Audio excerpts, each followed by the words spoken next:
In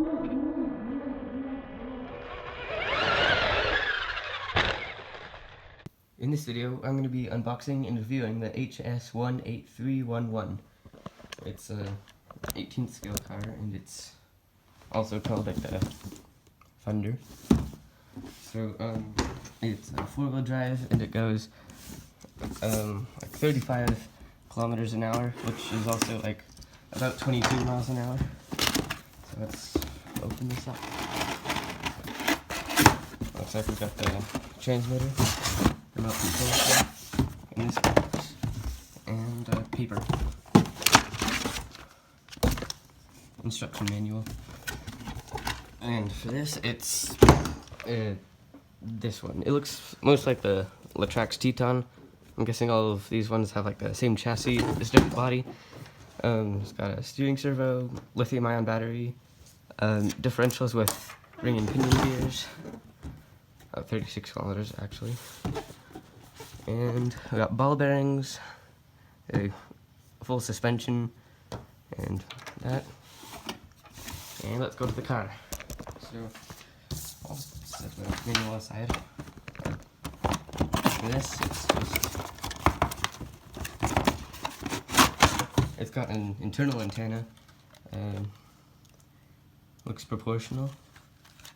It's pretty lightweight though. And we're also going to need 3 AA batteries. There we go. So we take this out. Here we go. So it's got some bouncy suspension, and let's see what's under the hood.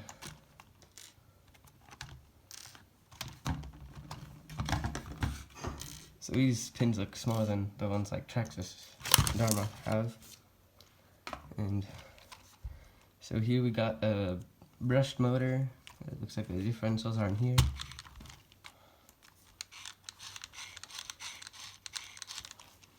There you can see that. And here's the suspension.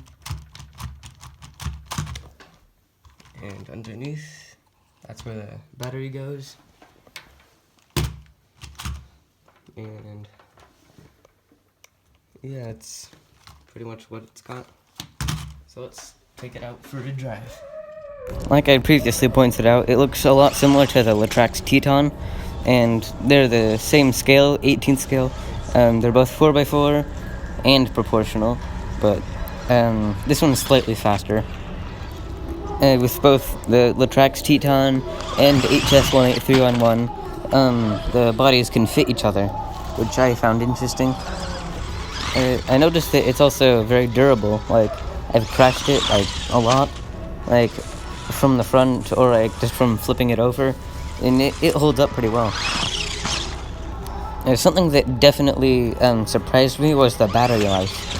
I was driving it for probably more than 20 minutes, and it still had like full speed throughout the whole time.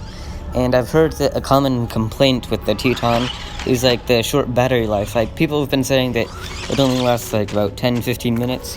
So I think that's a lot better for this car. The one thing I don't like about it is that you have to get like a screwdriver and like unscrew it at the bottom to get the battery in and out. And I think it's just much easier to just open up the body with like the clips and like unplug the battery from there, instead of having to like unscrew it and screw it back in over and over again. But that's pretty much my only complaint. The last thing I wanted to mention is that it goes through the grass very well, despite its size. So that wraps up my review for the HS18311. If you have any questions, feel free to ask me in the comments. I saw like this exact same thing on Amazon for like $70, which is like way overpriced. But enjoy the rest of the video.